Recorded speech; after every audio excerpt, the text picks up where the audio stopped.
Hey everybody, welcome back. Thanks for joining us tonight. Hey again, Mixtermaker. Glad to have you with me. Hello. I've just got the It's good to be stream here. booted. Yeah, good to have you, man. Let me get some warm-up laps on the screen for you guys. Metalhead, the car you heard was the Ferrari 250 GTO when you heard that engine kick off. So, to answer your question in chat, not a car we're going to see tonight, but a nice one. Right, we're just really gonna... a competitive car. Especially not in the wet, unfortunately. Yeah, exactly. Alright.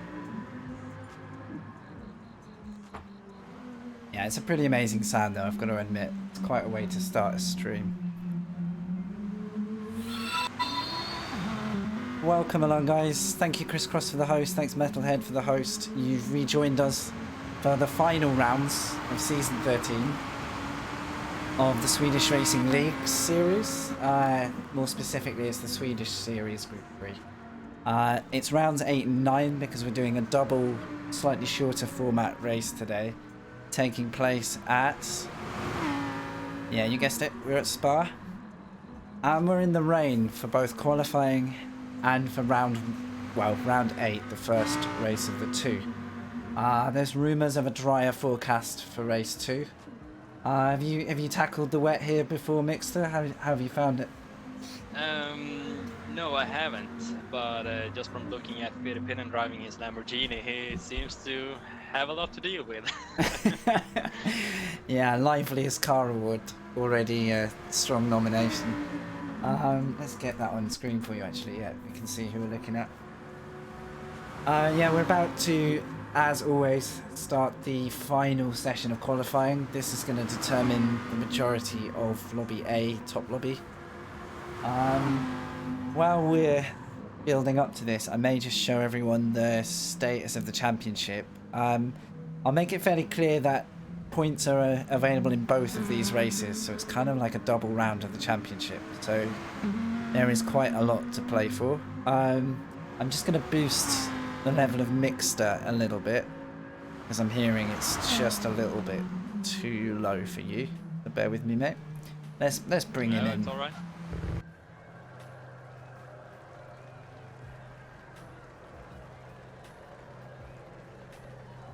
Yeah, I think this should bring you back to... How does it sound now? Testing 1, 2, 3. That sounds spectacular. I'm happy with that. Thanks, Swoil. Swoil was the one who spotted that.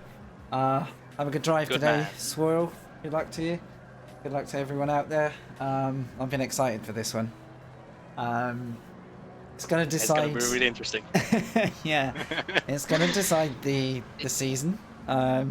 If I can give you guys the standings, let's see if I can do that. So we're talking 160 points for a win here. To give you guys a bit of perspective, Eraser currently heads the championship with 861 points. 64 points behind are both West and T5 Black. So these drivers are neck and neck for the championship fight. And watch out also for Egerlanders, who it's going to take some doing to make up the points difference from his position. He's a further 66 points back from those guys. But with 2 races, 320 points available, not really ruling out that top 5 at the moment, including Swoil. So, yeah, there's quite a lot on the table here over the 2 races.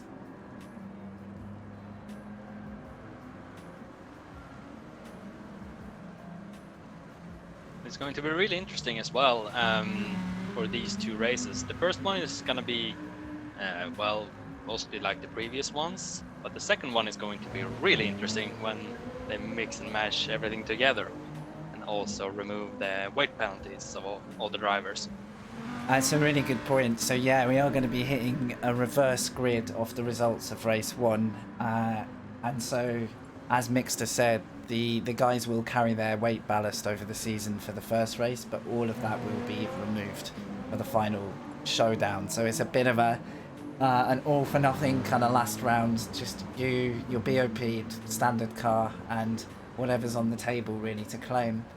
I should probably also point out that although this is Lobby A, the 2 lowest placed drivers in the first race, whether that's DNF or just at the back of the grid, they will move down to Lobby B for race 2, and the 2 fastest guys in Lobby B will be promoted to race A, which we'll be watching. So there will be a bit of a fight for not being in the bottom 2, as much as there will be a fight for the front, especially if that involves a championship contender. Thank you all for joining so far. Welcome. We're soon to hit qualifying, so bear with us while we let this get underway. In fact, I believe this could be the session now. They've just reset. They're all out on track. One to watch for you, do you think, today, Mixer? Anyone that's kind of keep an eye on? Putting you on the spot there, obviously. I would probably say Racer. Do we have T5 in here? Let's have a look through, actually. That's a good point. So we've got Swoyle and Fiopennon in the Lamborghinis. West in the Jag. That's Azaja there. Mercedes. Scanningen in the Porsche. Interesting mix here for the Spa track as well, because the first and last sector very power centric, but now the rain gets involved. We're going to be looking at those handling cars to mix up the grid. So Egerlanders, Gravender there in the pink BWT Mercedes. A Razor, another Lamborghini. Title leader at the moment. One to watch. And then we've got GPF Erdin, not someone I've seen in recent broadcasts, so potentially a stronger track for this guy. Lobby's splits do change each round depending on qualifying pace, so you will see different drivers. And there we go, there's T5 Black. Yeah, there's T5 Black. Hanging it out wide on the wet curbing there. So... because we have so many drivers with a lot of weight, and from the previous race due to incidents and such, Swoyle and T5 are on 4% weight penalty, and the Racer is only on 3% weight penalty. So I would probably say Swoyle, T5 Black and the Racer are going to be really dangerous. Yeah, which is... those 3 guys. Yeah, and they'll be putting the pressure on West, who's carrying 5%, as you say, a little bit more. Exactly. But as a title contender, joint positions for sort of second and third, that's going to be interesting to see how hard West is having to fight for those points. Solon, really strong runner across many of the races. But he has, 6% weight in his car extra, so he's gonna have a really hard time. So that's why I'm choosing Swoyle, T5 and a Racer. Yeah, I think if you were putting money on it, your money's placed well there. And shout out to Abramson there in the second running BWT Mercedes. He does round off the top 9 in the championship now, so I think also look out for the likes of Fiopennon, Abramson here, Kettinen and Chio, who they're all in the top 10. They've all still got points to prove, and they're very closely fought in the championship. So really all the way down the top 10, there's going to be some battles to be had on track. Oh yes, definitely. So and when since we have like two races that are some sort of sprint races, 15 laps and 18 laps, and also full points for those 2 races, really the championship is up for grabs for anybody in the top 5. Yeah, absolutely. And one incident in this wet weather is going to be a costly trip to the back of the grid, isn't it? So. Oh yes. You have the potential for a title leader to not only end up at the back of the grid, but to then be placed in the second lobby for the second race. So. Yes. The number of possibilities that could happen mean I cannot predict anything. That's probably a good thing. So Swoyle leads the field out on his first qualifying hot lap. Let's keep an eye as he Oh, he just keeps control of that Lamborghini, but that car really is going to feel like it's on ice. Look at the rear end, just literally squirming. Slipping, yeah. Slipping and sliding. Let's keep an eye on the cars as they fly through here, because it's quite a good gauge of the balance. The Porsche looking a little bit more planted, same with the Jag, really. And you'd expect that Mercedes to kind of hold its ground very well. We've already got a penalty here for Egerlanders. He's going to have to abandon that lap unless he has the skills to burn that penalty off. I imagine that's just going to run his first lap down as a 0. Yeah, I would believe so. So he's probably just, you know, remove the penalty and then just floor it for the next lap as well. Because if you have the penalty and you cross the line, that lap is not going to count either. So that's true. It's a double penalty, really, isn't it? Yeah, your second lap is null. Yeah, he must remove it. 2:42.497 the current lead time. That's from Fierpennen. Swoil. That's where. Yeah, do you know, I'm just going to look for the existing time so we've got some context. Bear with me a moment and I'll go and look for that for you. Really interesting that Fierpennen is going about a 10.5 faster than Swoil, even though he has more weight in his car. I was going to say, I wondered if the weight in some ways in the wet conditions gives the car that tiny bit more grounding at all, and I didn't know that from any proof. It just made me think, when it reminds me of go-karting, like the heavier drivers in the rain actually managed to keep their car grounded by, you know, the sheer pressure. So whether that's coming into effect here would be interesting to see, or whether it was just that Lamborghini getting a little bit too lively. Yeah, you can see here Solon as well going really fast, and he also has plus 6%. Yeah, and are they utilizing some slipstream maybe, because almost 3/10 faster than a racer, and the racer only has 3%, so he has half the weight penalty. So that's interesting. Absolutely, and looking at other times in the session before today, 44 is kind of the benchmark time, so many of these guys look like they're destined for the top split if they're anywhere close to Solon, who currently is leading with a 41.6.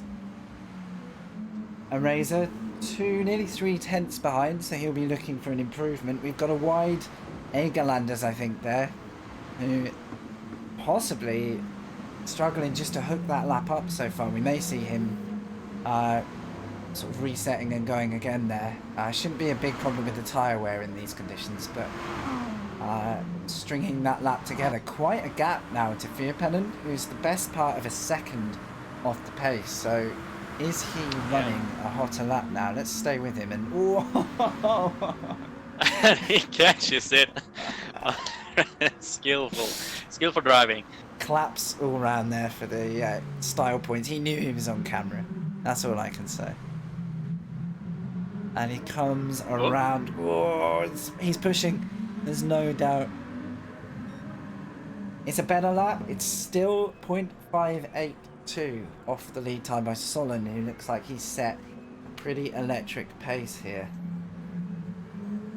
Yeah, and Swoil, he's way off pace. He didn't improve on the last lap either. You can see him really having a lot of struggle in the tight chicane there. Yeah, and Abramson also not managing to better his current time. He's 0.1 of a second off, so a real great run through the last chicane could make things interesting, but I'm thinking he's gonna have a job here to beat his current time. Let's stay with him into the final bus stop chicane.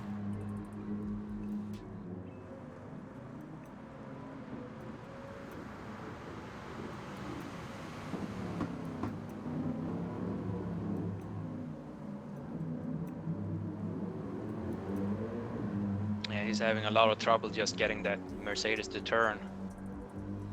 Yeah, he has done well. He's just edged his previous time, but I don't think it's enough to really impact the standings so far. Kettinen Just picking up his current lap, very sideways. Again, stylish, doubling. Just having a good time. Oh no, we've What lost is him. this? We lost him. What is this? D1 Grand Prix? We're in drift Formula mode. drift. Yeah, why not?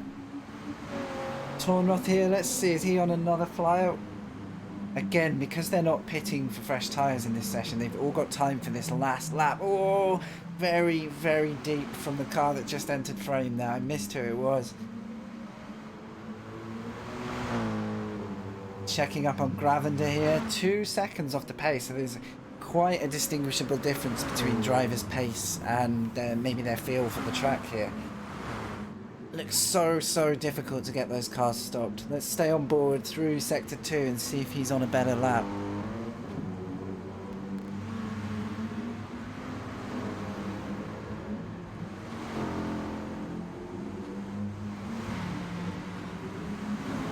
Well, he is up by 2 tenths, yeah. and that could bring him up a position or two. Tornroth, we can see, is almost on an identical time in 8th. Still Solon at the head of the field, but we're going to stay with Gravender here, who looks like he might shake up that top half of the grid with a good run here. There's a few guys about to put times in. We've got a sideways Kettinen cursing the camera there. Back to Yeah, he's Gravender. just losing the rear end of that Supra. Yeah, it looks like the tricky car to put the power down. I mean, it's somewhat that kind of a car in the dry. Whoop. So, we've had a loss in the background. I don't know if I can catch who that was. I can't.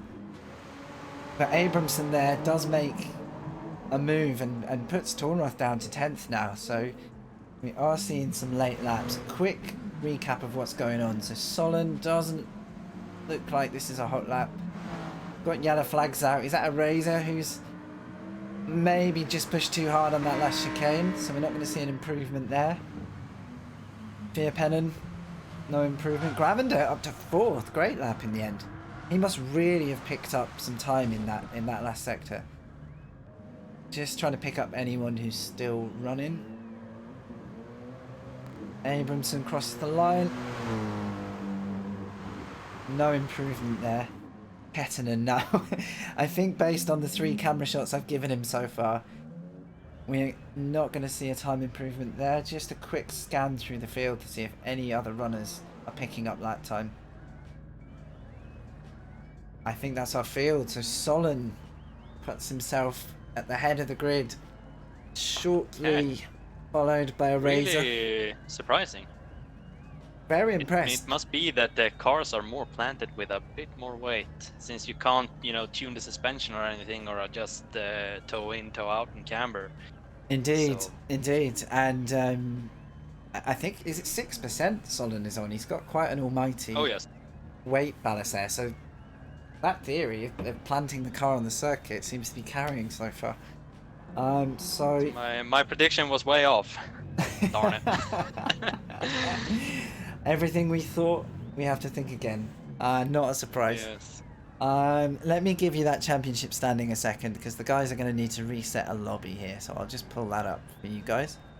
And actually, let me get the timing screens up, because it's going to give us the clearest view of what's going on here.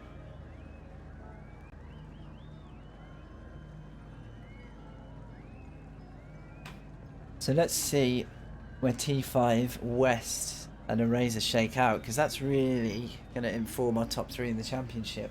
T5 in 12.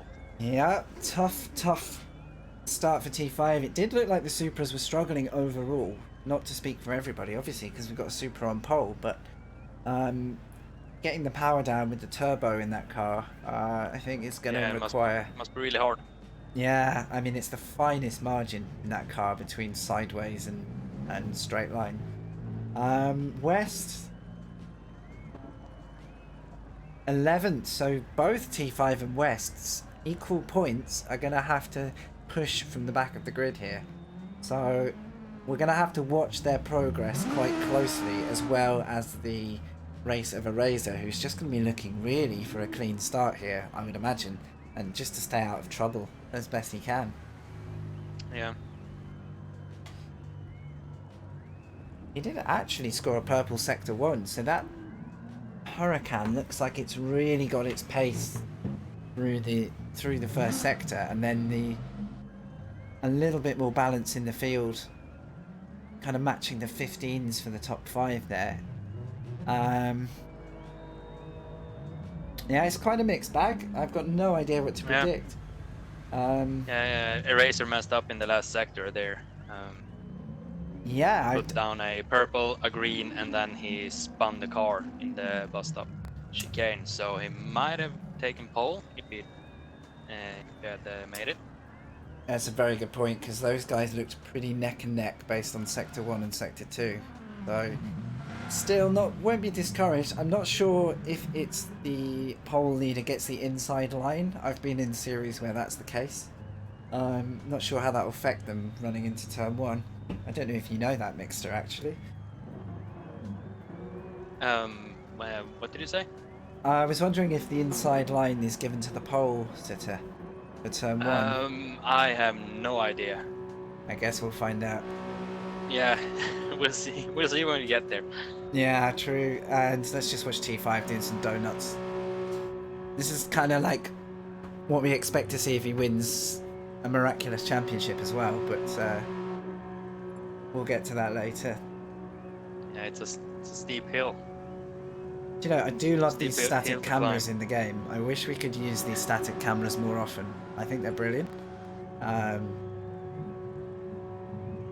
sometimes you get quite lost when you look at the moving cameras. You don't really know where you are because they're sometimes so far zoomed in. It's true, and sometimes just having that static reference point puts a bit of mood on the circuit as well. It kind of sets the scene nicely. So I think we're now just at the point of the guys resetting a lobby, getting a grid together, and giving us the 8th round out of 9, with round 9 to follow straight after this one. I believe this first round is a 15-lap race, and then we're going on to an 18-lap race with a drier forecast with a reverse grid. So even if one of the top runners keeps it clean in this race, they're going to be facing quite a battle in race 2 with the grid reversal. Just to say thank you to those who've joined so far. We should be kicking off this race in the next 5 to 10 minutes, so stick around, go grab yourselves a drink, enjoy the show. We'll try and track the action as much as we can. I've got Mixtermaker here in the commentary booth with me. Yeah, good to have you back, my man. And I think post this race, we'll be given a couple of week break before they kind of restart their next series. We've got Fearpennon revving the nuts of his Lamborghini on camera. I think he's watching the stream. Bit of cheeky claim to fame there, I think. If I turn the names off, look, it ruins his whole ploy. There you go.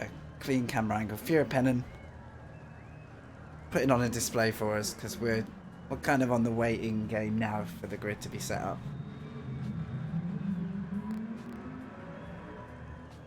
Thanks there to Shegio, who's just followed the channel. I hope it's a good broadcast for you guys. It's usually hard to predict, and I think this weather's going to throw an extra kind of uncertainty in here. I've usually got no idea what's going to happen anyway. The weather is... all the drivers struggling ever. Well, just lost your mic there, Mixer. I don't know if that was connection. Hello? There you go. Try that again. Try that again. We lost you a bit there. Hello? Oh, and we're having slight connection there. I think you're back.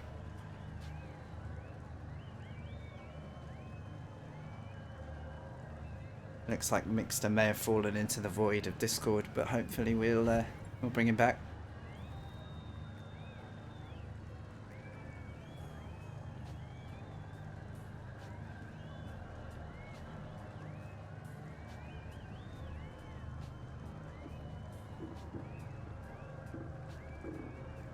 Mixtermaker sneaking out for a cheeky cup of coffee, I think.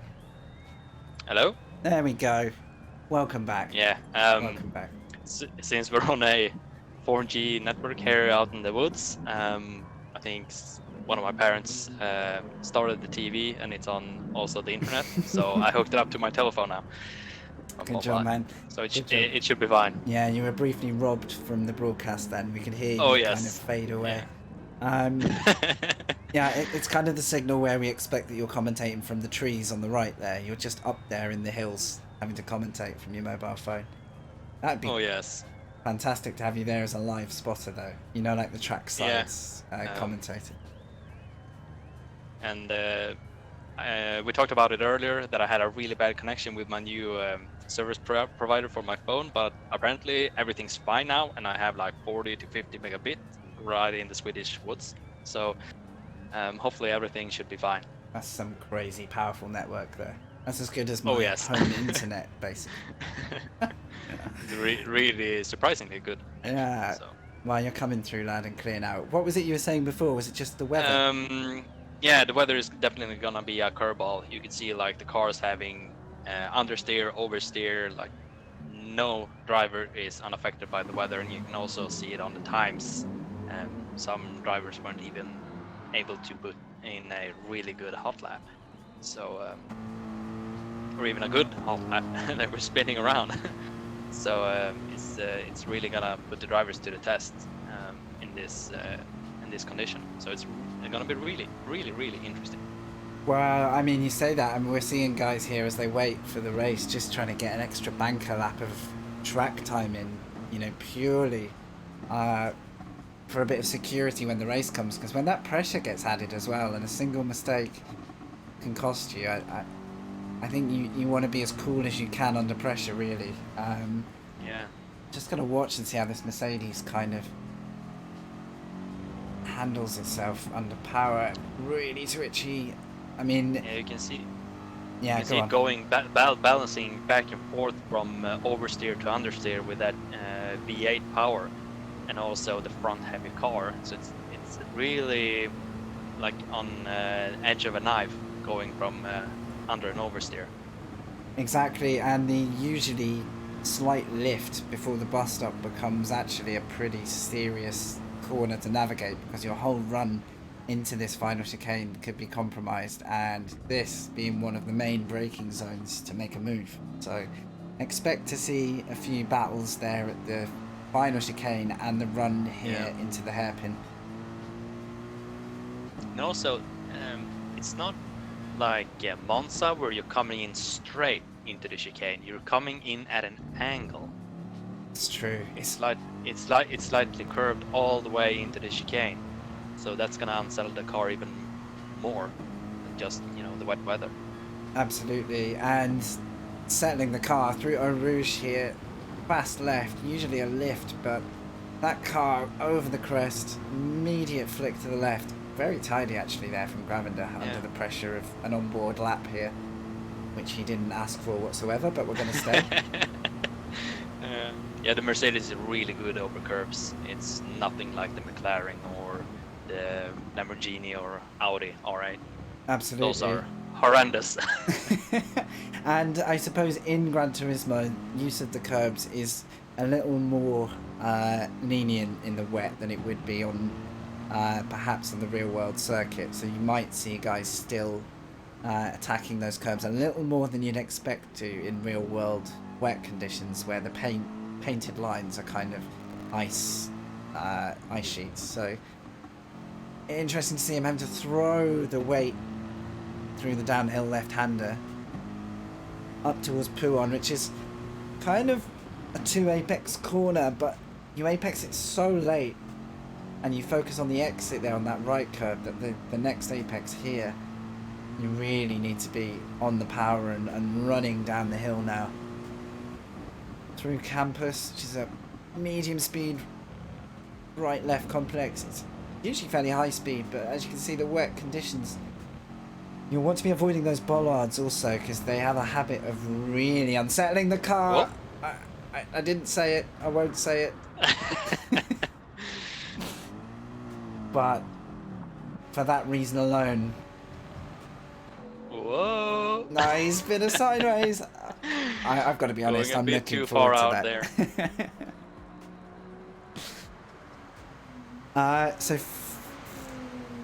What's going on in chat here? Swoyle pointing out the fish stick link to Firapennen.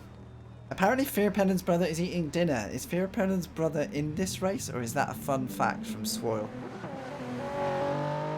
I do not know. I have no idea. What was the correlation?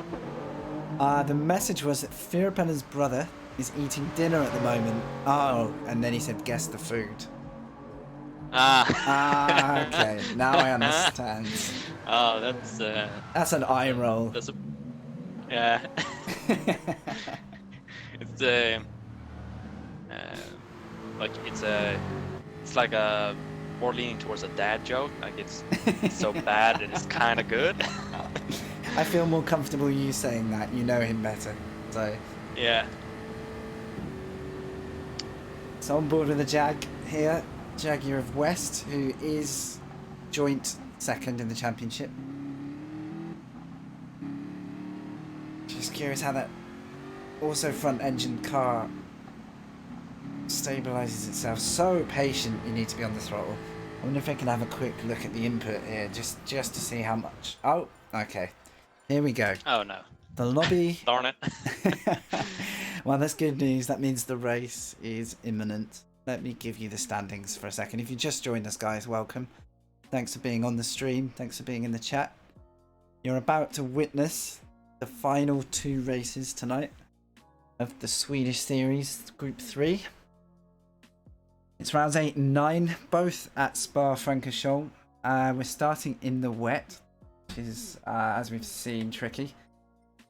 15 or so laps, if I remember correctly. And we're going to... Yes. Yeah. And then we're going to reverse the grid based on those results. Take away the weight ballast, which we're now learning.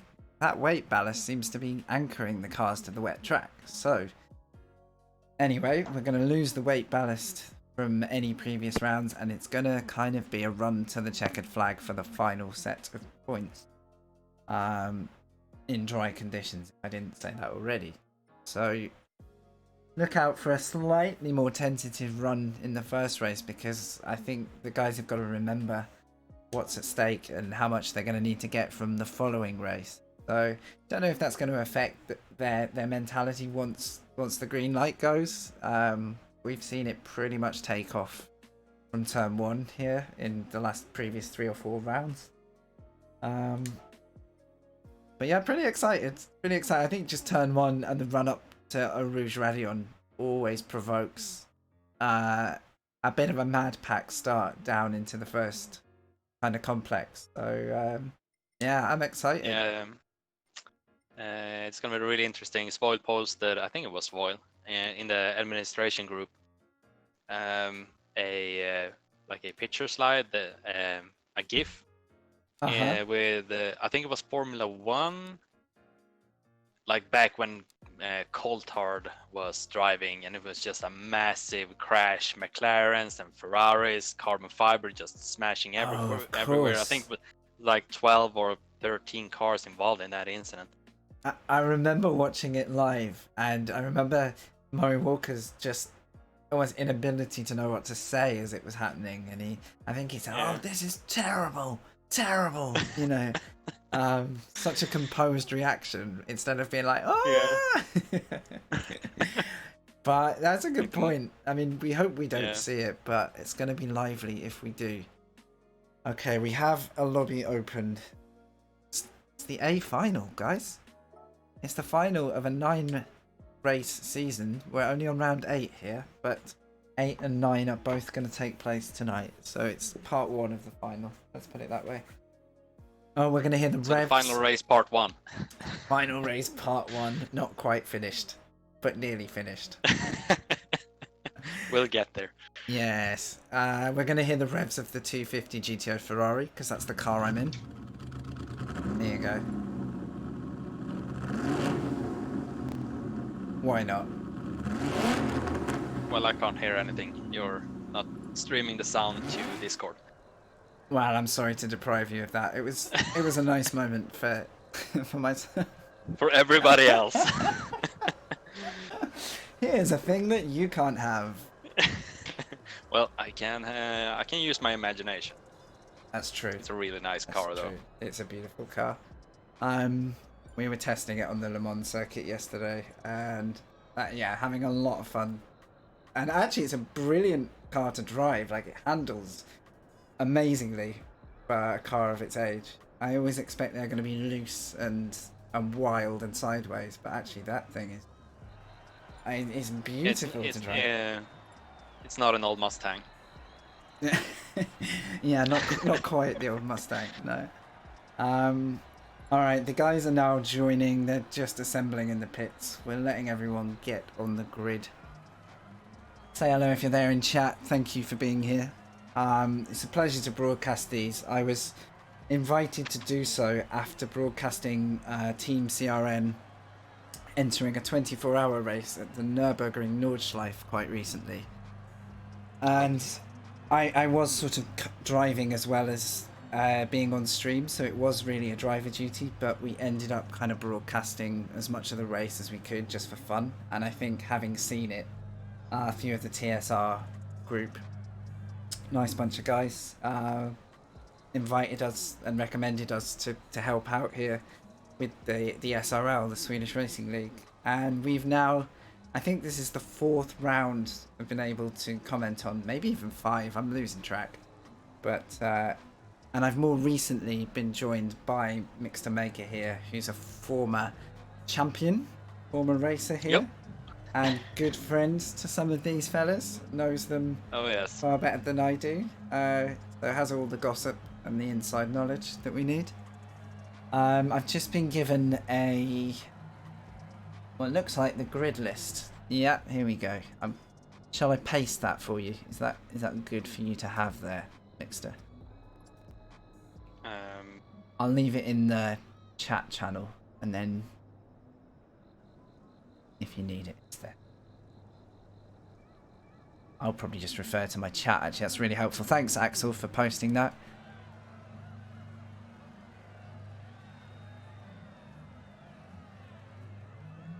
Right, we're going to give a bit of airtime to these guys. Let's bring the picture back for you. Welcome back. All the guys appear to be running wets, I've noticed. Seems to be the stable choice for these conditions. I do see some run the intermediates, because I know there are similarities between the tyre grip levels, but I think in a longer format race, if I'm right in remembering, the wets tend to come into their own over a longer stint. Do correct me if I'm wrong. Oh, so worth a bit of news here actually that I hadn't realised. The B final, T5 Black is going to be starting at the head of the B final in P2. So his qualifying time, I hadn't noticed this in the standings, was slightly below the top qualifier before this session began. So he's actually, yeah, he's fallen into lobby B, and so T5 Black, who won't be on our cameras today, joint second in the championship, is going to now be fighting to join the A lobby by getting a P1 or P2 in his final. So look out for the return, possibly, of T5 Black in the next race, because we're not going to see him fighting for the top points in the championship for this round. So picking up the back of the grid in the A final is West. West has got all the work to do now. So our joint second contenders in the championship are both in less than ideal situations here for contending with Eraser. Now, Eraser did, if you were here in the last broadcast, he did actually receive a post-race penalty for an incident with Gravender. Unfortunately, after their collision, he did get a penalty for not slowing down after it. So it wasn't that the collision itself was penalised, but it was the sort of sportsmanship code was kind of breached, according to the stewards. So he did receive several places of penalty. Now that did. Yeah, you have to, if you push another driver off, you have to wait for that driver to get on the track and then you can go. So it's like you have to, the person you pushed off is supposed to be in front of you, but he didn't wait, so that's why he was penalized. Exactly it, exactly it. So that did play an element of bringing these championship points scorers together. So maybe we could keep an eye on P4 in the championship here. So we've got Egerlanders, who is, to my maths, 130 points off the lead. So he's kind of looking for a top 3 to score those points. And obviously that's going to depend where Eraser finishes as to how much of a gain he makes on Eraser. So 160 points for the winner, for those who are watching. But Egerlanders is starting P9 in the B final. Really? I was just going to ask if you could see where he was on the grid. So all of our 245.317. He's P9 in the B final. Wow, so this is as much an opportunity for the sort of second half of the top 10 in the championship to start making some ground then potentially. Oh yes. Wow, this is an extra level of complexity I wasn't ready for. So Swoyle being 5th in the championship, he's another 50 or so points back. So we're talking 180 points off the championship leader, but only 90 or so points off the top 2 and 3. I'm trying to process this information now, so when we're mid-race watching sideways cars, I can actually say something helpful. But we'll see how it goes. But Swoyle one to watch in P5, as far as I can tell. Axel, thank you so much for posting them in chat. It's the most fast, easy reference I can use to tell everybody what's going on. So I appreciate your efforts there, my man. Welcome, everyone. This is the grid for round 8 at Spa. The SRL. Round 9 is coming straight after this. It's a 2-part final. We're about to see the formation lap. No, wait, isn't it grid start? It's a grid start. I'm sorry. Thank you for correcting me. We're going straight to green here. Straight no time racing. to warm up. No time to gather ourselves. On the inside, Solon breaks away with a brilliant start, actually. It's Fearpen we're going to need to watch. Coming into turn 1. Really careful. Really careful work from the guys. Fearpen does run wide. Same for Erdin. There's no grip out there on a good day. Is that going to cost Fearpen running down into Arouge? Solon powers away. No delay there. First into Arouge, shortly followed by Eraser. Fearpen does hold on to 3rd. And it's all going to be about the run out of Radion here. Keeping it tidy, avoiding the penalties. And everybody going sideways. This is going to be really interesting coming into the first chicane here. Keep your eyes out. We've got 4 cars grouped together here. There's Swoyle on the...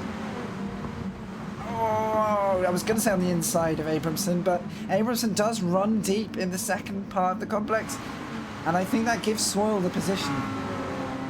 Keeps his P5. Quick check back on the leaders. And it's Solon who holds it. Eraser with the wide line, almost distracted under braking by the line of Solon there.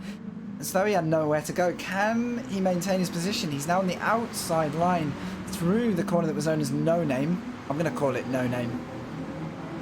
I think that's its historical name anyway. And then straight down the hill into Puon.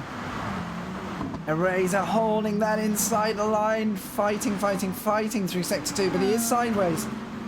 And I think that's thrown Fearpen back into the clutches of Gravender, who's already up to P3. Staggering start from Gravender.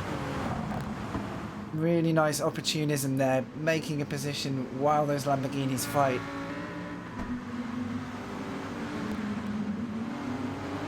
So down through Stavilo. So exciting. It's so intense at this point. No, it's fine. I think we've just got to let everything breathe. So it's nearly a 2-second lead for Solon. We're going to see the attempt of a breakaway here, and that weight appears to be doing him no harm whatsoever.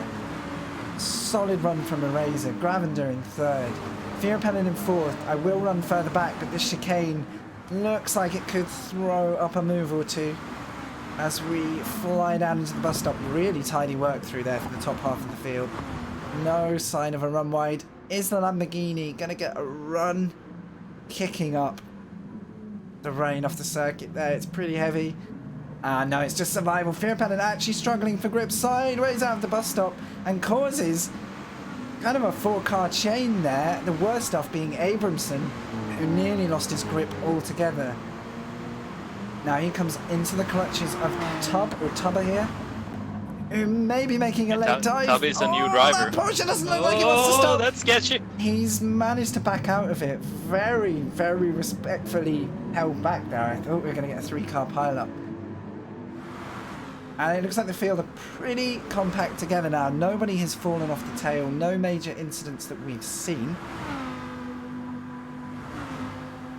To follow Solon now as he takes the Camel straight. The first real lap he's had of no pressure, let's say. But a Razor is catching. He had some problems there through last turn of Rouge, so... Yeah, over Radion, because that gap has come down to 1.3 seconds. A Razor on a charge here. Let's just go on board. Somehow we've been given the in-cockpit on board, which is brilliant. That's exactly the view we need. And neither Lamborghini both of them overshooting. Quick look back to see if that's cost a Razor. No, I think he's got enough clear air not to worry. But oh, look at the correction involved on the downhill left-hander. Flying back into Pouon again. And that gap seems to be holding at 1.3, 1.4 seconds, now 1.5. It's really a to and fro between the guys here. We're going to have to keep an eye on this because we might be seeing a Razor pushing for that lead and for a bit of safety in his position. What he doesn't want is a charging Gravender to come and get in his mirrors and make his life doubly difficult. So Fearpennant in 4th, Swoyle maintains 5th, solid run at the moment. Abramson 6th, closely followed by Erdin there in 7th. We've seen him come forward with the mistake by Tubber there, back in P9 now. He's on the tail of Stinigadan, who we've seen competing pretty hot contest with this guy in the last couple of races. Very capable driver, very quick guy, so we'll keep an eye on his progress. Rounding out the top 10, we've got Tubber in the Porsche and Kettinen in the Supra. We have, as we said before, seen that Supra struggle to get the power down. And also keep it in a straight line, apparently. No grip there on the Astros. Stay away from that green stuff. And now he looks like a move into the bus stop. Is that Scanningen making a position? Side by side, Scanningen does... Looks like he's got the inside. And he's made it stick. No grip for the Supra. And he comes under immediate pressure from Tornroth here and West. West, who started at the back, doesn't look like he's yet had the ability to make positions, but he has just managed. No, he hasn't. I can't even keep up with these fellas. There's 3 wide going down into a Rouge, I think, now. Only 2 wide, thank God. 2 wide. Hopefully like 1 wide when they get there. They do. They all file in. Oh, but he clips that curb really hard, going sideways out of it. Did he crash? Did he save it? Oh, he made it! He somehow saved it. Jesus. Let's see if we can show you a replay of that. Yeah, he clipped that curb so hard. On board now with the right-hand West, side. I think. Ah, it's Kettinen You see how far looking he's for, on the isn't it? inside. There he goes, and he. Oh, I'm staggered. He barely saves it. I have on the to skin give of his him teeth. full credit for hanging on to that. That could have been a race-ending moment. Now Solon appears to be losing time. Get out of that replay, please. Classic.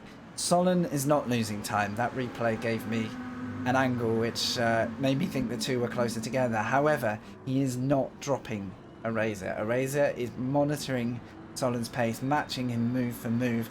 Let's go on board again with a Razor and just see the driver style as he wrestles with the Lamborghini. That right-left of Campus. Usually such a smooth run in the dry, and then the awkward, slightly off camera, I think, right-hander as the cars start to climb again.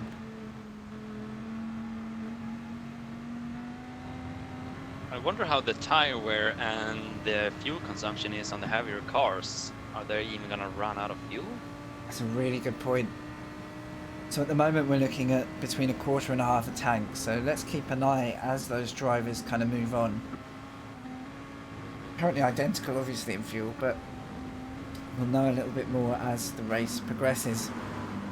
So whilst the leaders kind of keep each other in check, we've now got Firapennen, who looks like he's made the move on Gravender. We didn't see it, but Gravender had initially got up to third, so strong recovery there. Looks like perhaps Firapennen now settling into his pace after what looked to be a very, very tricky start on those wets. Mr. Flynn in the chat saying the Supra could do with a bag of sand in the boot. I don't think you're wrong. And yes, Mr. Flynn, this is commentary, this is a broadcast, this is the Swedish Racing League. It is the final race, 2 races in total. We're at Spa. We're on 4 of 15 laps at the moment as Firapennen shows you how to slide a Lamborghini. Oh, and Soil's going even wider. Soil saying, well, mate, if you can do it, I can do it better. Yeah, I'm gonna one-up you, mate. You'll love to see it. Soil now tracking Gravender. I'm wondering if those guys in the Lamborghinis are starting to find their rhythm. It does look to be a competitive car here. I would have ruled it out as a really tricky beast, but it looks like these guys have really got a handle on it. So fair play to those guys. I'm just going to scan forward. Eraser has now brought it down to under a second. We are looking at the battle for the lead here. Eraser, our championship leader, he just wants to maximise points this race and effectively give everybody else minimal chance to catch him by the time the last race is here. So all the more reason to keep that pressure on Solon, or maybe try and force the mistake. We did just see the Lamborghini get wild there. I'm just going to see if we can catch that on the cameras. Didn't catch it from that angle, but I think we're going to see it again. It looks like a pretty safe bet here. But it might be that the racer is setting into a rhythm as of now, just shadowing Solon, and Solon with weight in his car might actually be slower than a racer's car with half the weight, additional weight. So it's going to be really interesting to see how Solon is going to handle a racer, because that distance is shrinking every corner. It is, and I'm starting to wonder if Solon's going to have to keep an eye in the braking zones, because Whoa. I tell you, Eraser's confidence under brakes almost... Oh yeah, he hit him. He's waiting for him to return to the we've track. had an incident. Let me get that back on the replay for you guys. I'm going to see if I can track. It looked like it caused a spin off camera as we waited for the angle to change. And as you say, with Eraser waiting, we're going to watch it from Solon's view here. Oh, it must have been the tiniest tap, but very, very respectful. Oh, and he does, yeah, nearly loses it twice. Worst nightmare when you do that. The racer backed off, Solon recovered. That's sportsmanship right there. Yeah, and it looks like Eraser was a bit slow to get off the mark, unless, I'm just going to check we haven't seen another incident. No, it just looks like it took Eraser a little longer to get going. I wondered if the first hairpin had actually caught him off guard and caused him a bigger problem there. That does rob us of a fight for the lead, but keep an eye. That gap, at the rate we're going, looks like it's shrinking again. So before long, I think we're going to see those leaders in another fight. Thanks, Mr. Flynn. He said, this is awesome, loving it, at work, watching, can't think of anything better. Glad we're filling the time well for you. You're watching a pretty awesome, very scenic, dramatic race so far. It's only been 5 laps. It feels like 15 laps. We've got 15 laps in the race, so plenty of it to go yet. Abramson currently in 6th, the second of the Mercedes, shortly followed by Erdin here, tracking with some degree of oversteer. Really, really hanging on to it though. I'm losing my nerve every time these guys go sideways. Still a go down with a solid 8th still. Tornroth in a heated fight at the moment there with Scanningen. No, my bad. That's West tracking. It's West behind him. Thank you. But then it looks like that Jaguar was taking a completely different line. Bit of a freestyle drift line. Just maybe a bit of theatrics for Tornroth to deal with. Can't be anything more distracting, surely, than a sideways Jaguar. Yeah, but that Jaguar, I mean, West is a really competent and fast driver, but it seems that he's just struggling too much with his car in this condition. Yeah, it looks like it really doesn't have the weight distribution to put power down on those rear wheels. You kind of mentioned earlier, Flynn, about the sandbag, I think. Yeah, I think this Jag could just do with that extra little bit of push down on the rear or a weight ballast or something. But managing to track Tornroth, possibly suffering a bit as well just from having the guy right in front of him. It's not an easy situation to be in, regardless, with that dirty air. Yeah, losing downforce, especially over the rear wing. Walter, thanks for joining the chat. You're watching a broadcast of the Swedish Racing League. We're 6 laps in. We're in commentary duties with myself, FrankLucid's, and this is Mixtermaker on board with me. Hello. Our day is good so far, thank you. We are waiting to watch this race play out a little further. It's just showing the first signs of spreading out. I'm just going to catch who we've got at the back. So Kettinen currently running behind. We didn't see what caused that, but I'm wondering if there's been a little bit of a sideways. Well, we saw him catch a brilliant slide earlier, so potentially lost some time there, and since doesn't look like he's been able to stay in touch with the field, so maybe that mistake just costing him in more ways than one. Is that a sideways Tornroth I see as West hooks it up the inside? On board with West in the Jaguar. He's gonna try and go up on the inside here. Yeah, he's got But the line. Is he gonna make it? It's all down to Tornroth hanging it on the outside, which swiftly becomes the inside into No Name. I've had battles here myself and lost the position at this point. Brilliantly done. He stayed on the outside, and Tornroth says, "Do you know what, mate?" Is he doing an Alex Albon? Showing us how it's done. Yeah. Beautiful move. Glad we caught that on the camera, actually.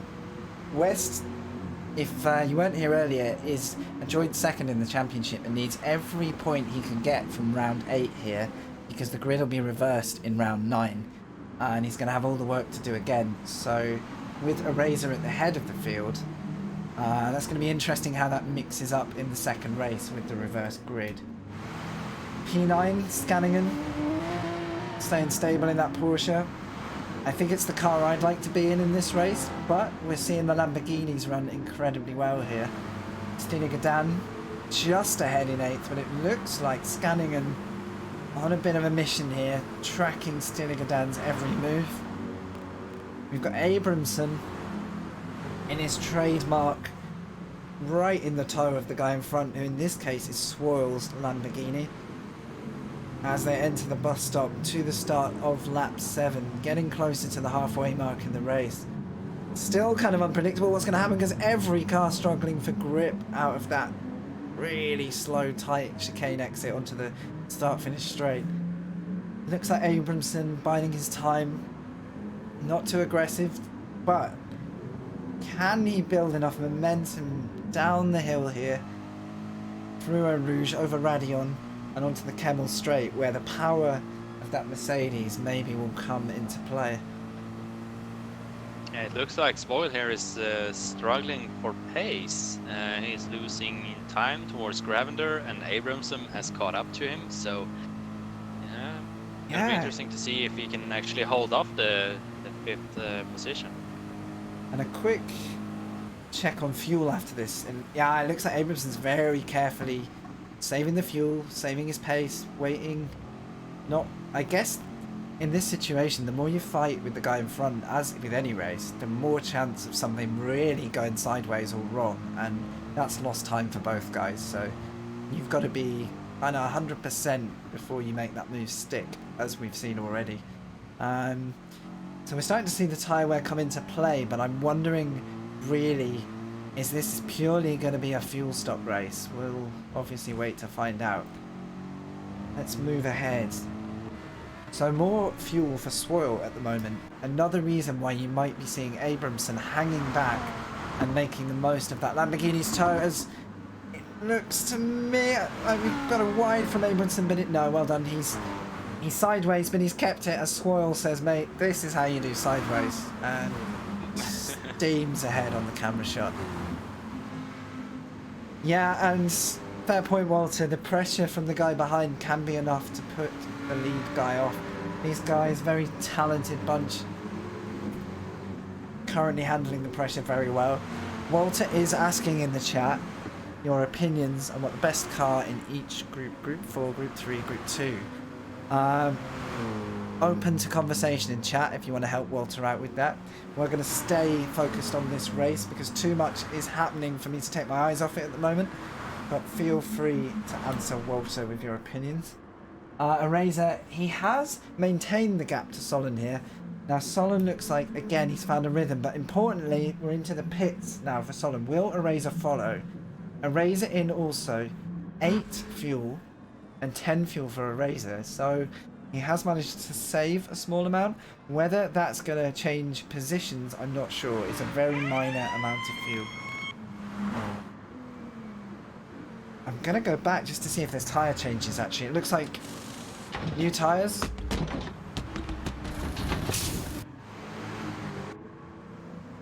And possibly the same for Solon. We didn't get to see that for certain. I'm just going to see where these guys come out, because this is key to the race. Solon emerges in what looks like 6th position, but into a fleet of cars by the looks of it. That is definitely going to hold him up now. It is, although maybe less extreme than I thought. I think the time it takes to get up to speed out of that pit lane is a bit of a shocker. Yeah, he got ahead. Maybe then we saw... Was it a racer? It was possibly a Razor. Sorry guys, I've been looking for him. There he is. It is a Razor. Oh yeah, it was a racer who exited. It was a Razor. Yeah, he's come out right into this battle, and as we can see immediately, side by side with Abramson, who says, no mate, I'm in this race as much as you are. You're going to have to fight your way through if you're going to do it. And Razor, our championship leader as well, so Abramson is not going to be giving points away, because these guys have got their own battles in the championship. Abramson, I believe, down in the lower end of the top 10, but with a lot of places up for grabs already in this race. He's going to do everything to hold on to this position. Now, we're looking at full fuel, obviously, here, but... yeah, this is Abramson kind of potentially on his in-lap. If he can survive another lap, I'll be surprised, but... it's kind of important for him to nail that pace on low fuel while he can, because that car is going to be electric in a straight line. Possibly a little bit more skittish through the twisty sections, through campus. And maybe Eraser realising either he just hasn't got the grip. Speaking of, I think behind West we're seeing another loss of grip for another battle. Yeah, I think that's Tornroth now behind West after that move we saw into No Name. But West sending that Jaguar a full send in a sideways fashion. Beautiful to see it. Probably not much fun to drive it. Let's try and go on board with Tornroth into the chicane. We're seeing this 4-car trail here as Virapennen does now go into the pits, followed by Gravender. We'll also keep an eye on where those guys appear, because this looks to be a one-stop sprint race of sorts. And that's the Mercedes wide. That looked like Abramson off track. Now Tornroth luckily needed to go to the pit lane. Where did Abramson materialise? It's going to be difficult to tell because... and he's now stuck and he's in the pit lane. Awful moment for Abramson. He overshot the corner and also missed the pit lane. So that cost him severe amount of time. And it looks like he got into trouble on the way in. Triple whammy. Just shot him into the pit lane. Can I get to this? Where is Abramson at this point? No grip. sideways. Oh, he's just had so little luck there. Even the camera can't catch it. So he manages to figure it out. There's just nothing in the car, look. I wonder if the temporary damage there just gave him nothing to work with. Oh my goodness. We've just seen, as I try and get out the replay for you, bit of a disaster moment there for Abramson, who was looking like he'd really got his race hooked up there. Bit of a curse of the camera for him, I'm afraid. Got a feel for those moments. It was kind of a off track, gave him dirty tyres, as you said. Then he's lost it on the way into the pit lane with damage potentially, although we didn't see that. And now he's really got a race to repair. What he doesn't want to do is finish last in this race, because the last two drivers will be placed into Group B, Lobby B, and they'll be racing for the second tier of points next race. So he'll be looking to be inside those final two positions. Might be worth us seeing just who is there at the moment. And it is Abramson and Kettinen. Both of these drivers under threat, and Abramson's still really needing his rhythm back. It looks like that Mercedes really struggling now. He has got fresh tyres, he has got fuel back in the car, so hopefully for him a temporary loss of momentum, and really it's a tough thing. It's going to frustrate you in the race. He's going to have to try and settle down. It's a tough ask though. We've got just over 6 laps remaining. Yeah, and he's behind. Abramson is like 25 seconds behind or something. Yeah, behind Tornov. Let me check that so for you. The two last guys are in for relegation. Wow. I mean, it's going to take mistakes further ahead now, isn't it? We're looking for major incidents in the field. Hopefully for those guys, they're going to have a good run to the flag. We want to see the battles, but obviously we don't wish any disasters on anyone. Stillingadan still within the top 10. Himself, West and Tornroth are safe as we stand. But let's kind of keep an eye on how this unfolds over the last stints. Into the bus stop. Filipinen going into the pits now. I think that might have been a glitch, as Filipinen pitted the lap before, potentially. Oh, okay. But I know what you mean. It does sort of jig around in ways that don't make sense. Yeah, he jumped up and I noticed it. And he's out driving, so... Yeah. It's just Gran Turismo. Just Gran Turismo being Gran Turismo. I've had a few of those moments today in car, I can tell you that. So Filipinen was, I'll say, within slipstream range of a Razor. It looks like the opening sector of lap 10 just not quite hooking up for him. Or maybe we're seeing a Razor on another charge towards Solon. Now, it's 2.6 seconds. It's a lot of work there to cover. He may be as conscious now of the charging Filipinen. And maybe it's about car stability. Okay, it's not about car stability. It's sideways. Going down there. I think he's pushing. We're seeing him go for it. If he pushes too hard, he's probably gonna make more mistakes, and making mistakes in this kind of weather condition is gonna be really bad for you. So yeah, you said it. He's trying, but he might be trying too hard. Absolutely. Let's look onward with Filipinen, who again now 1.6 seconds just outside of the usual slipstream range. I don't know if the wet weather really hampers that effect much. I figure it's about the same.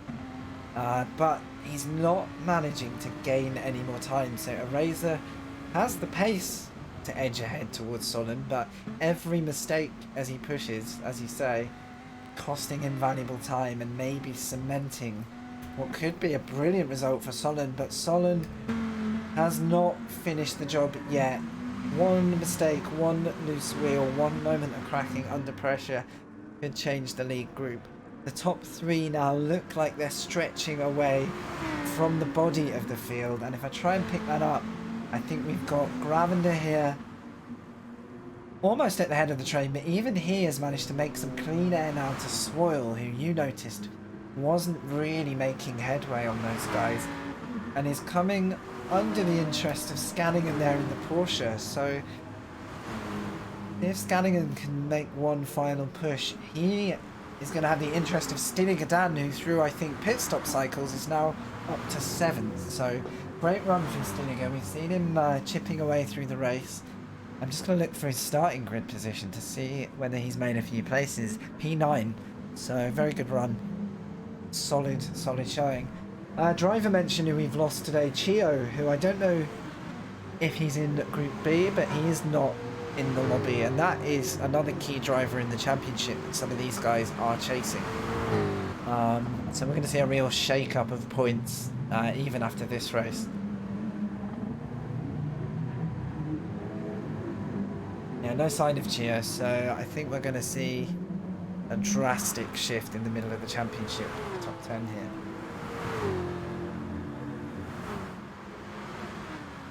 The P8, we've got Erdin in the Mercedes.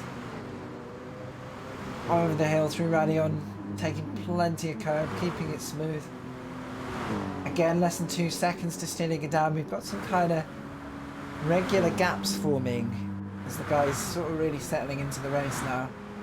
Tubber, P9, closely followed by West here, who has cleared the interest of Tornroth. He's made quite a gap now to Tornroth. He did manage to pass what would have been 2 or 3 laps ago now, I think, and maybe this could be our next on-road battle if there are no mistakes. We've got Tubber here, new to our Lobby A runnings. We haven't seen him in previous races.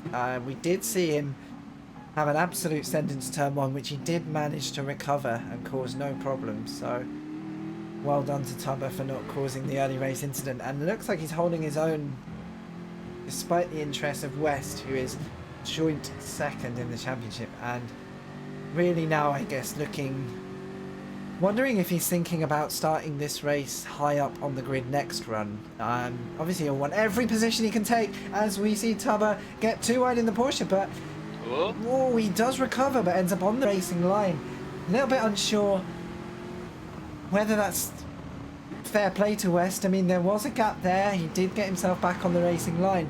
Difficult moment for West, who really just had no choice of where to go. That was the ideal line. So maybe, you know, no drama caused, but what it has done is put West right under the grill of that Porsche. Before we get to the hairpin, I don't think I'm going to get that now. Now we've lost it. Oh, Fat Fingers here hit the wrong button. We didn't get the replay. We'll go back to I was going to see if that was an unsafe rejoin, but I think the stewards will have their view on that. So we will assume no foul play and look for West, who mainly will be focusing on this next 4 laps opportunity to put the pressure onto Tubber.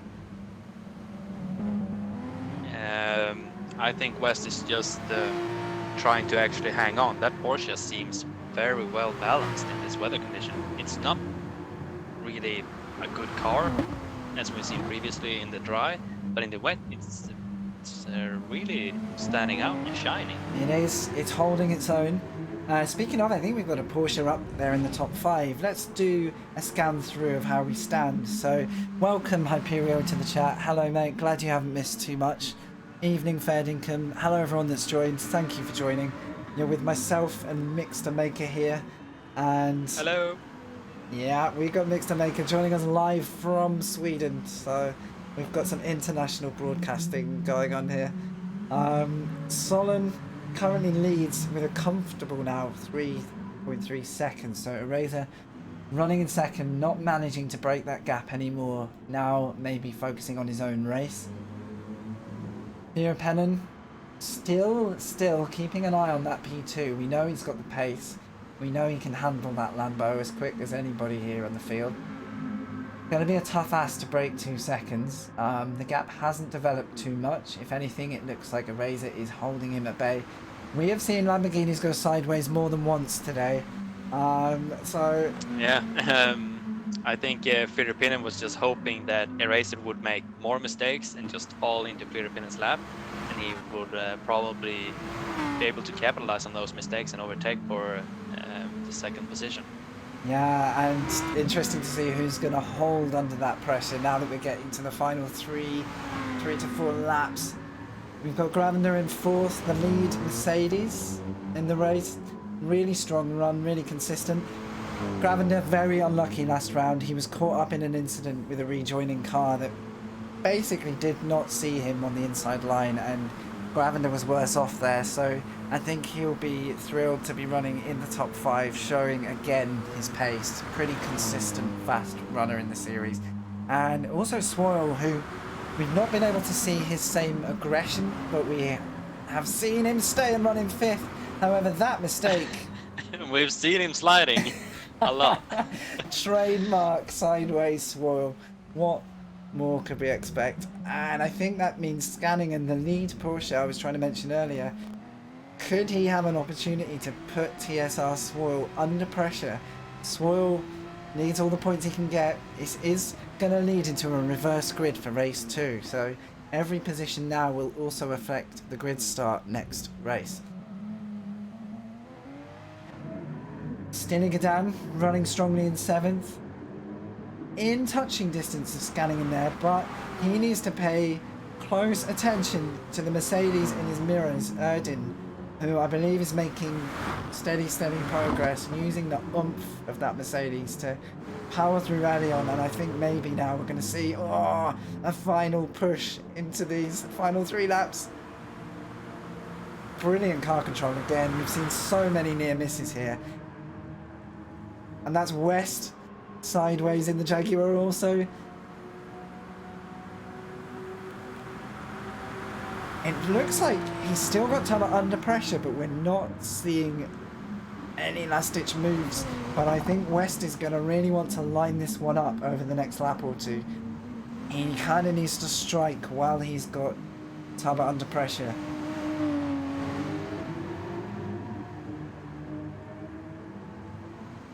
Hyperio was supposed to cast the B lobby, but after 12 hours work was a dead man. That is fair enough.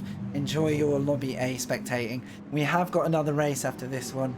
This is round 8, round 9 is to come, and these are the final rounds of this championship. So everything that happens here is kind of going to affect the final result. So anything is at play.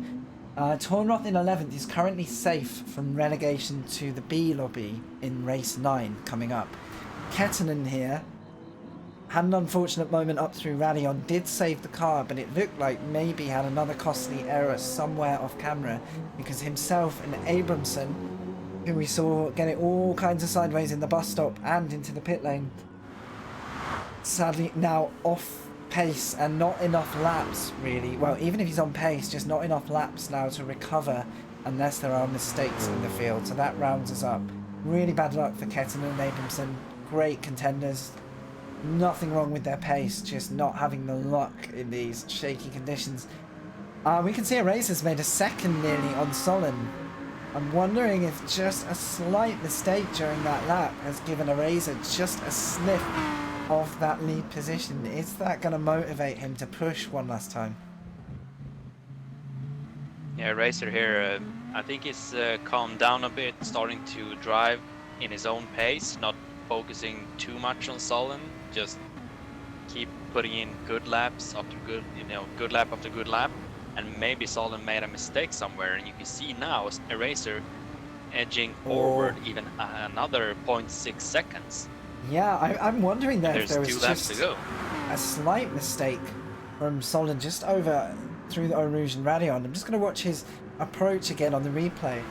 Almost just on the horizon from Eraser's car, it looked like he just struggled. Yeah, a little bit of oversteer on the way in and just not the speed he wanted on the way out. So that's going to bring, as you say, that gap down, although he has managed to keep the 2-second mark. So it's all for Solon to lose at this point. No pressure, Solon. Hang in there, dude.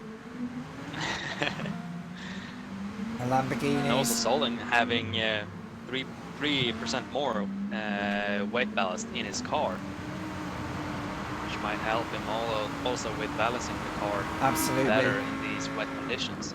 Absolutely. Yeah, which we thought was going to be a huge disadvantage, but we've seen it. Yeah, who would have thought? And the commentators are wrong. A bag of sand is good. Yeah. Gravender solid 4th still. We'll do another recap through the field while we've got time, then we'll go back to that lead battle, because I can see 3 cars all sort of head to tail pressuring each other.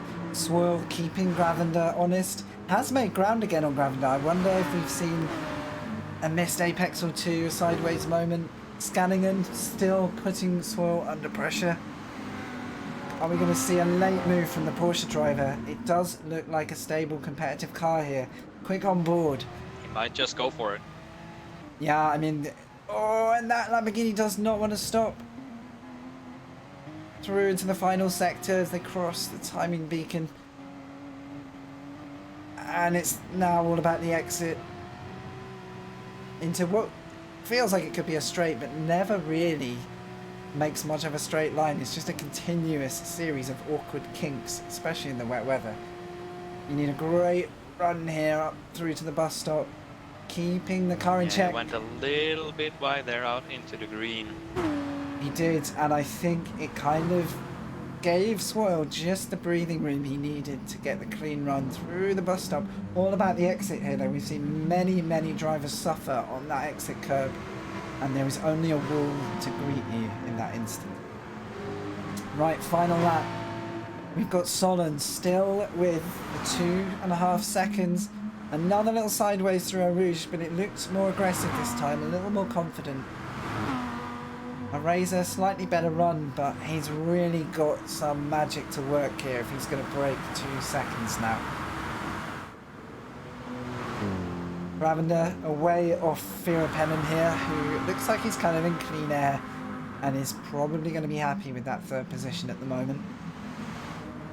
Swoyle holding off from Scanningen here. The gap has stayed the same.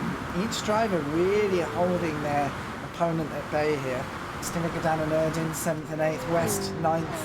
Tarbert still in his tracks, but I just don't know if he's got the outright pace to get a run here.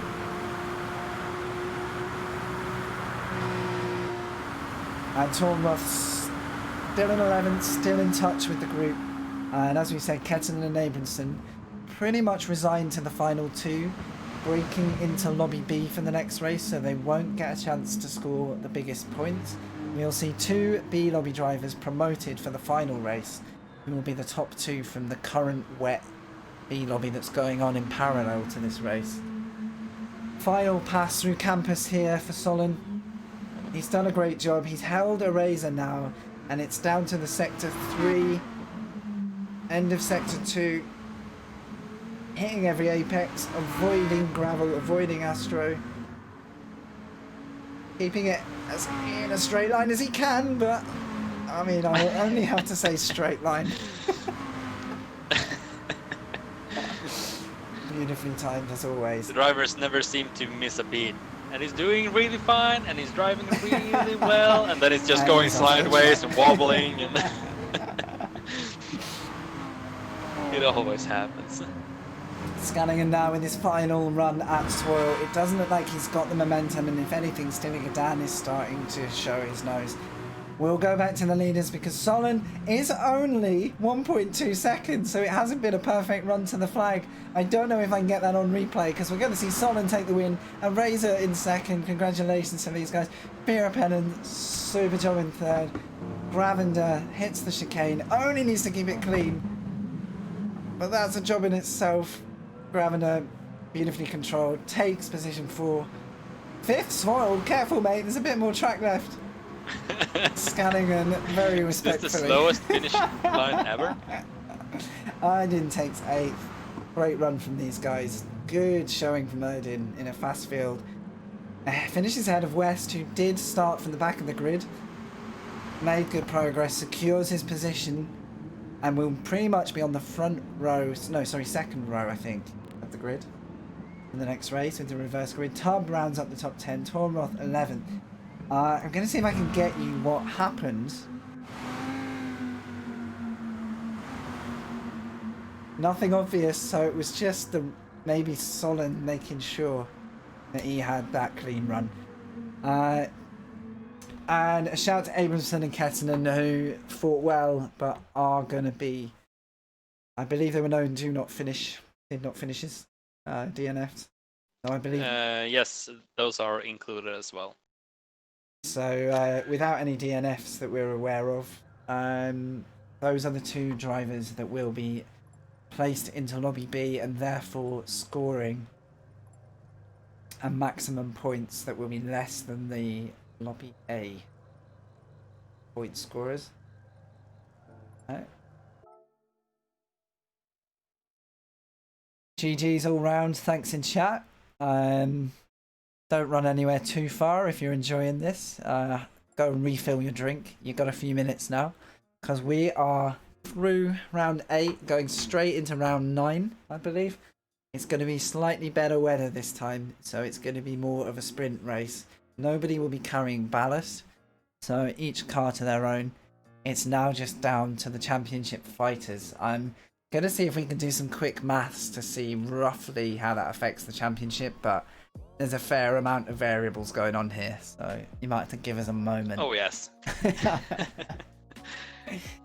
Who finished in 13? I believe that's Abramson. There we go. Abramson.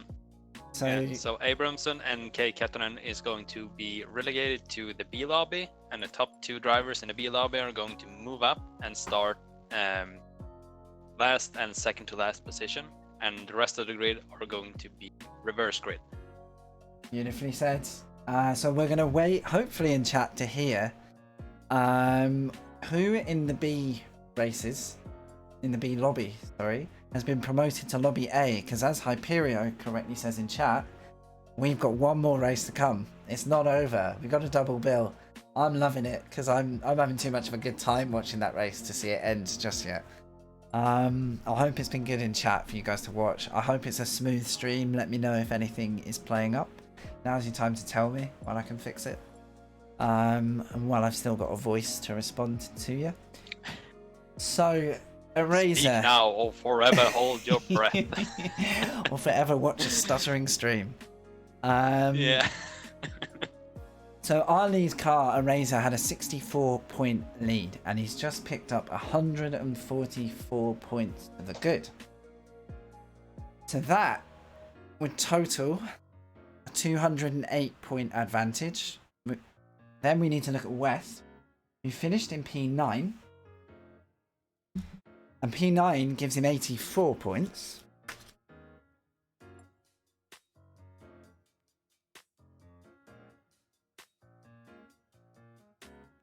And you hear the fast maths happening here. Oh yes. I don't have a calculator, so I'm just sitting here in suspense. Yeah, I enjoy the suspense, mate. It's going to be a while. I think he's got a grand total of 881 there for West. Eraser's total will now be 9. I think Eraser's just hit 1,000 actually.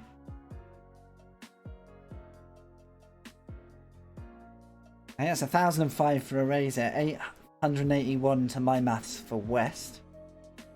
And we're waiting to hear if T5 Black has made the progress and been invited into Lobby A.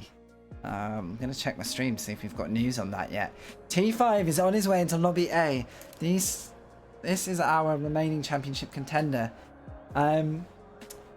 What I don't have in front of me yet is how many points T5 got for his result. I think it looks like he may have won Lobby B. If anyone in chat does know that information, feel free to let me know. I might be able to check on my points tally here. So he won. Oh, great. So T5 won the B lobby. That is effectively P14, which is 63 points. I'm running out of paper. Oh, this is going to be hard. The second driver moving up into the A lobby, his driver name is Tobby R. Tobby R. So we have Tubby and Tobby. Oh, brilliant. There's a U and an Brilliant. U and an O. One last commentary challenge for us. It had to end like that, didn't it? Yes. Jesus. Just what we needed. So T5 will have a points total now of 860 to my maths there. I could have got this wrong, guys, but I'm going to try and track it as best I can. I haven't got time to run the full calculations, but so T5 now in third, 860, and So Egerlanders did not make it through, did he? And he's not in the results here. Swoyle, one last check on him. He had 682, and with that P5 adds 111. That's 793 for Swoyle. So Englanders 12th in the B lobby. Okay, so he will have topped up his points, but I think he might have found himself down a couple of positions there, because Swoyle, what did I say there? Was 793. Thank you. So Swoyle is now over 200 points off the championship leader Eraser, so he is not competing for the title. However, he is less than 100 points behind both T5 and West, so West, T5 and Swoyle are the guys to watch in terms of fighting for 2nd, 3rd and 4th.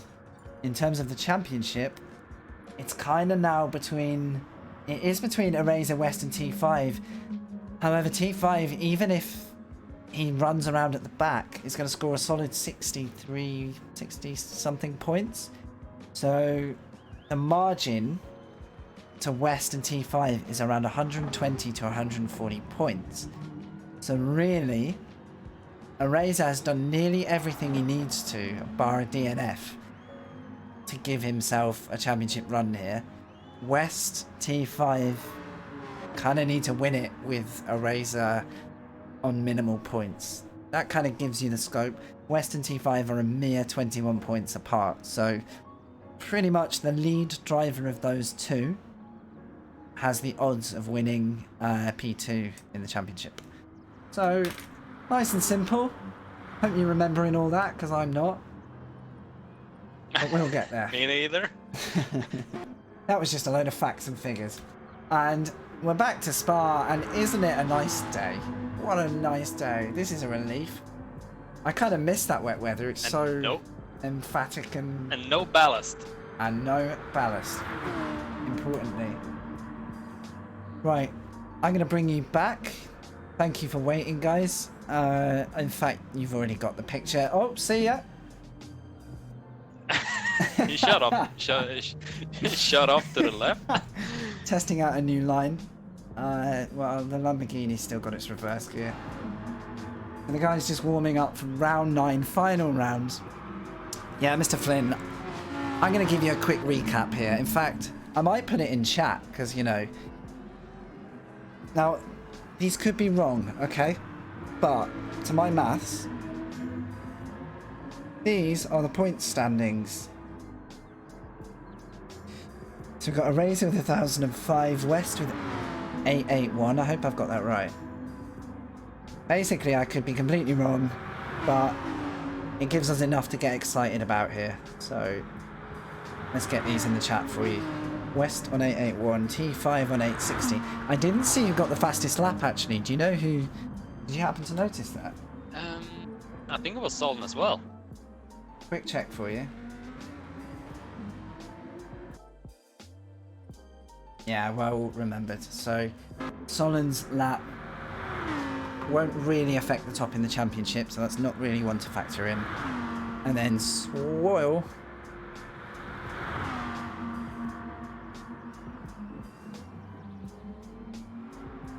rounds us off with what I think is 793. Guys, don't take these as gospel, but it gives you an idea. Top position is 160 points, and it staggers down. So 144 for 2nd, 131 for 3rd, and so on and so on. It's a rough... You're kind of looking at 9 to 10 points between positions, but it does vary. It's not a single rule. So... expect everything I say in half an hour to be corrected, if the pattern is anything to go by. Thanks everyone for staying with us. Thanks for joining for that first race. If you missed the first race, it was brilliant. That's one of my favourites from this round. The wet weather threw up some action, as you'd expect. T5 did manage to win the B lobby. He would have wanted to be in the A lobby, but has done everything he can now to get back in the B lobby. Is it going to be a reverse grid from the last race? All the guys, I think, can start on the tyre of their choice as well. It's probably important to note that here. So this is a straight up fair fight for the final points tallies. I'm going to be right back. Mixtermaker, great to have you with me. I'll leave you with... Yeah, it's good to be here. ...with the stream for a moment, and then I'll be right back with you. Yep. And Mitch asks how long till the second race. I think ASAP. We're getting the guys in the lobby. We're ready to start. Mixter will cover it if I'm not here for the grid start, but I should be back any second.